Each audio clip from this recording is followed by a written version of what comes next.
guys, so I want to address the fact that I know my videos seem to be everywhere all at once, like back and forth, showing a lot of different stuff, and not really filming all that much, but just kind of all over the place, scatterbrained almost. But that's because with my current working situation, I only get maybe one day per week to do anything, so I try to get as much done as I can, and oftentimes what I end up filming is not enough for a whole video, so it might be a week or two to have enough content filmed to put a video out. So that's why it kind of jumps back and forth and maybe takes a little bit longer for the videos to come out. I am going to be working on getting weekly uploads and trying getting at least one video out a week, and then see how things go and maybe be able to get more content out quicker than that. But yeah, with my current working situation, that's about how it is. So I do apologize for that if it's kind of seems scatterbrained or hard to follow, or I miss out on showing some stuff and then have to recap on it. But yeah. Alright guys, let me show you what we got going on here. We had a pretty massive exhaust leak up there, right where it bolts to the header, and we were wondering why. You know, we had the H-pipe on already and put these O2 sensors in, and look at this. So yeah, apparently that center clamp wasn't even really that tight, and this wasn't tight at all either. And it's not even, oh shit. Let me see if I can do this. Oh yeah, that works. Look at that, it's not even like seated on the thing. So, yeah. That's not even in focus. There it goes. That flag is pretty fucking toast anyway. But goddamn. Yeah, it's a pain in the ass under here fucking dealing with all this shit. Not much room to work around. Alright guys, we got the shit bolted back on. But I don't know how much it's gonna not leak. Fucking, this doesn't hang down nearly as low now though, I've noticed. So, that's a good thing. But yeah, now to put the mufflers on again after we had them on once already. Where'd you put them at, Daniel? Over there. Oh, yep, here they are. Thrush Welded mufflers going on this Mustang that's starting to become more and more of a headache than it has, more so than it has been in the past, believe it or not. But yep. Alright guys, we're back at it. It is the next day. It was about 3 in the morning last night when we finally got those put back up on there. But we ran into a little problem, which we'll get into. But as you can see, my Ricer Miata Rod Knox Mod Shop shirt came in the other day, so that's pretty sweet. Figured I'd wear that. I thought it was gonna never gonna come in, even though it was a pre-order deal, and Chris had said that it would be a couple weeks or whatever before they shipped them out. You know, it's just being impatient. I thought it was never gonna get here. But yeah, let me get down here and show you what we're dealing with. Yeah, it's gonna be kind of hard to see, but this muffler over here, as you can see back there, is hitting on the drive shaft because there's really no clearance since we got these straight pieces here. So I have to take a 45 and then another 45 to go straight to kind of put it in this pocket Alright, let me see if I can get her to focus. Yeah, like this pocket right up here. You can see this edge and then that edge there, which I believe is where the factory mufflers went. But they need to go out and up in order to clear the drive shaft so they're not banging on it. And then I gotta hang them up for now with some coat hanger wire or something just to keep them from dragging. So yeah, I went and I got a couple of like I said, 45s, and we're gonna basically do something like this to get it to come out and clear past the drive shaft. So I'm gonna go ahead and get that and we'll show you what it looks like. Those 45s that we were gonna put together, not gonna work. So let me show you what we got going on here. Alright, and I know this is terrible and it's just temporary, but we're gonna use a piece of flex pipe, and then I'm gonna hang it up with the exhaust hanger that's over here. Same with the other side. We're gonna hang the muffler up and we're gonna secure it so it's not gonna be flopping around. But we couldn't find a bend that was the right angle, and I don't have the resources right now to go to an exhaust shop and have a piece made, which is why I'm just doing this so I can get it down the road. So now we can get the proper angle that we need, and we can hang it up with a hanger, the factory exhaust hangers in the back, and it'll be just fine. Won't be scraping on the road or nothing. So yeah, we still got to, I put the flex pipe on the other side. You can see there's one on the other side. I haven't got the muffler on just yet. It's there, and we're getting ready to do that. We had to cut the flared end off this other piece here, so now it's just a straight 2.5 inch tubing. So yeah, but I gotta run some errands for my grandma real quick, so we're gonna have to put this on hold, and we'll be back as soon as I'm done with that. Alright guys, we backed it out of the garage a little bit here because we got the exhaust done. Jeremiah showed up and helped out. We got it pretty much hung up with some metal coat hangers, and as you can see, it's pretty much even with the bottom of the pumpkin, so I think we should be good on ground clearance. Yeah, I got coat hangers on it though, just for a temporary fix along with that flex pipe. It's just to get it down the road. And now we're putting the panels back on, like the fender, and we're gonna put that on the hood and the bumper and everything. We're gonna put it all back together. Considering I had to take it off, we had it on in the last video, we had to take it off when I was trying to diagnose all that electrical shit, and just big ol' hassle. So yeah, here we are, putting the shit back together.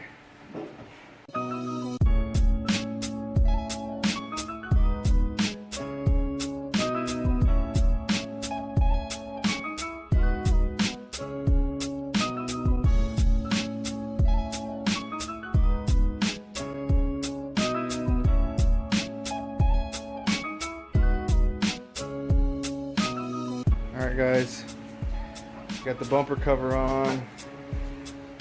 Sketchily, you know, where would we be without zip ties? I mean, it fits and it's dirty as fuck, just like the rest of this car, but oh well. Now all there is to it is to put the hood on.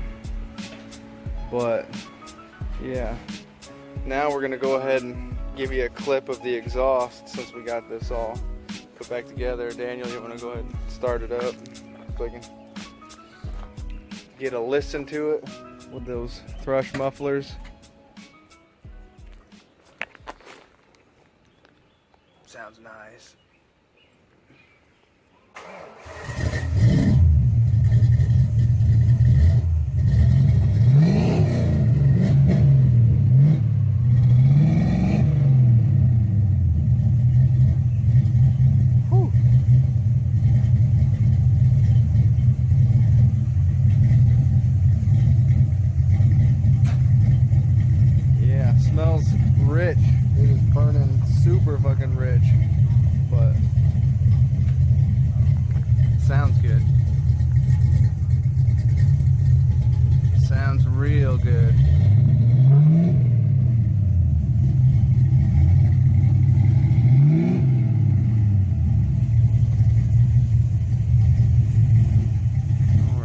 Now I think we're gonna fucking jack up the front and I think now we're gonna go ahead and jack up the front and try and bleed the cooling system because we never actually did that. So yeah. Yeah. So we topped off the coolant and we got our makeshift overflow here. Yeah, it's a smart water bottle. We got the engine running and we're just gonna let it go. And we really don't have a working temp gauge, so it really don't work all that well. So we're just gonna have to let it go and see what happens.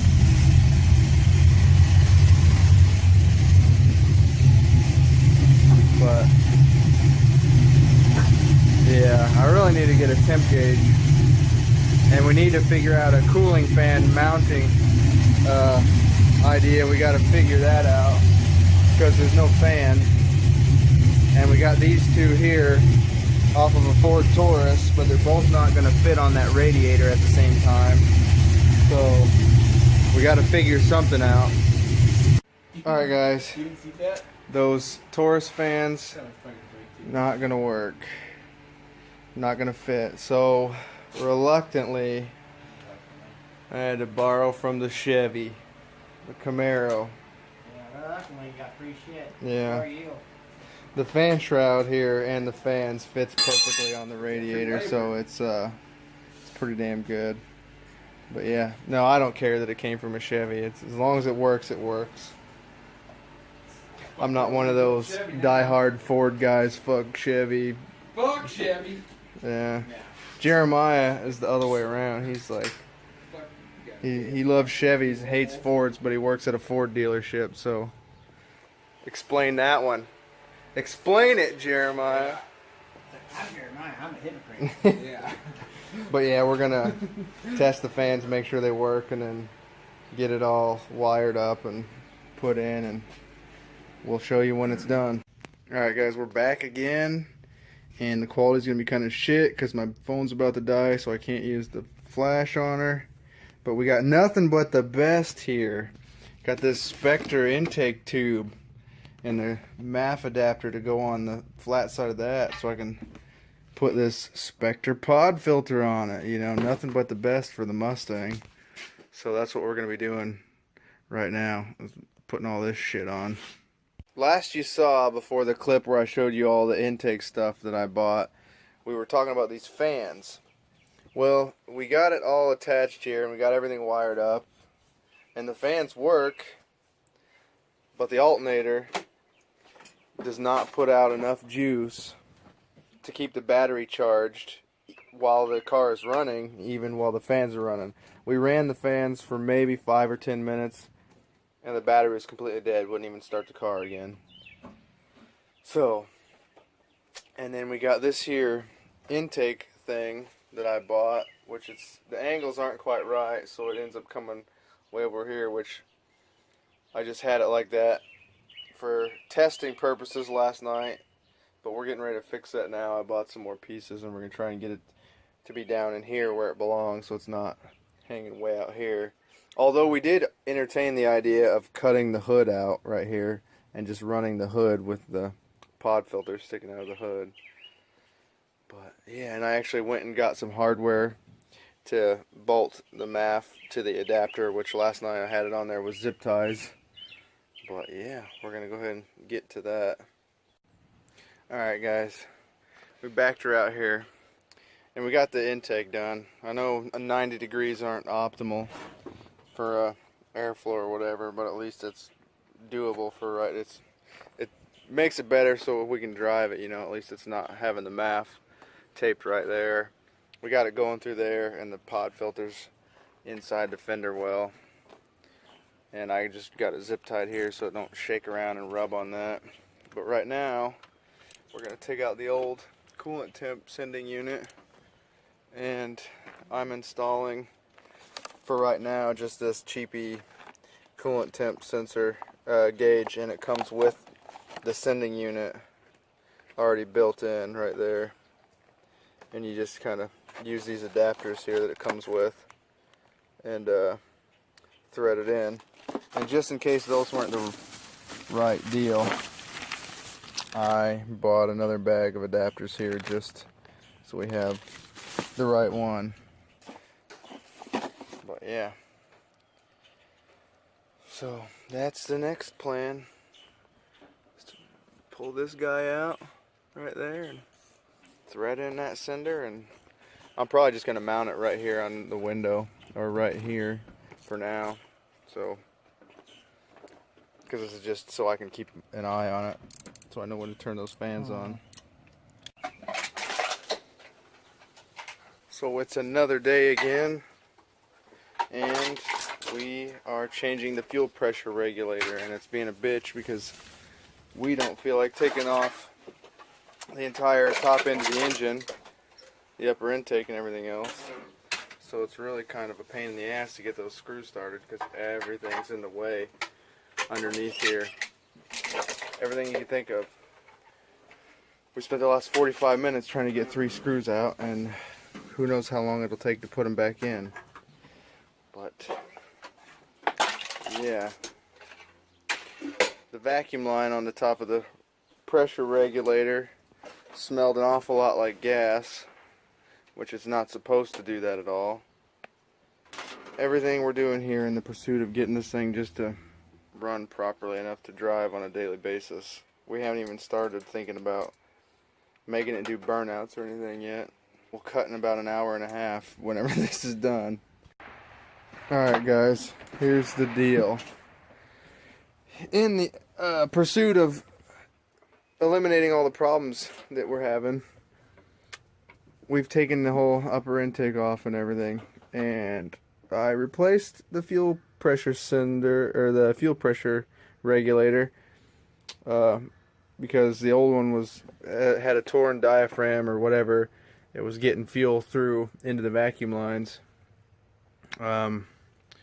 Yeah, so we got the new one on, and the fuel rail is, we've noticed it's not holding pressure. It'll run, but it won't hold pressure if you prime the key. And here, the last couple days, it's been hard starting and not wanting to start very easily, and taking a bit to keep it going. But once it's running, it runs fine. Just super rich, and we think that we may have a stuck injector or something, you know, going on. That's the only thing I think of why it would be running super rich all the time and not holding any pressure, because as soon as the line pressurized, the injector's open, so it sprays out anyway. So what I'm gonna do is I've unbolted the fuel rail here. I'm gonna pull it out with the injectors attached and plugged in still, and I'm gonna get something to catch the gas, and I'm gonna prime it and see if any of these are spraying when it's priming.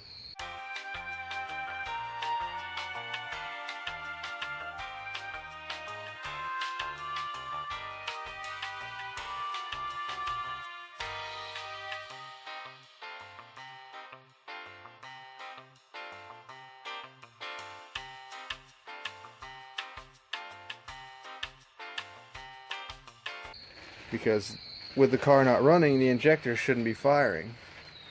We have a suspicion that it's this one, or on this side anyway, because these seem fine over here. Yep, fireworks going on. But yeah, so that's it. I had to go to work, and Daniel and Jeremiah messed with it a little bit, but they said they didn't find anything conclusive. Not sure what all they did, but I know there's a dead blow hammer here now, and I don't know why you need a dead blow hammer to check fuel injectors. But yeah, I just got off work, and I'm gonna try and mess with this a little bit and see what happens, see what I find. Alright, so the new fuel pressure regulator that we bought was actually broke. It didn't fix anything. It wouldn't hold pressure at all. It was just going, the fuel lines would prime, pressure would build up, and it would just immediately go back out the return line. So I had to go buy another one, and fuel pressure regulator number 2 actually saved the day. So we got the rest of this stuff put all back together, and yeah, we're gonna go ahead and start her up again.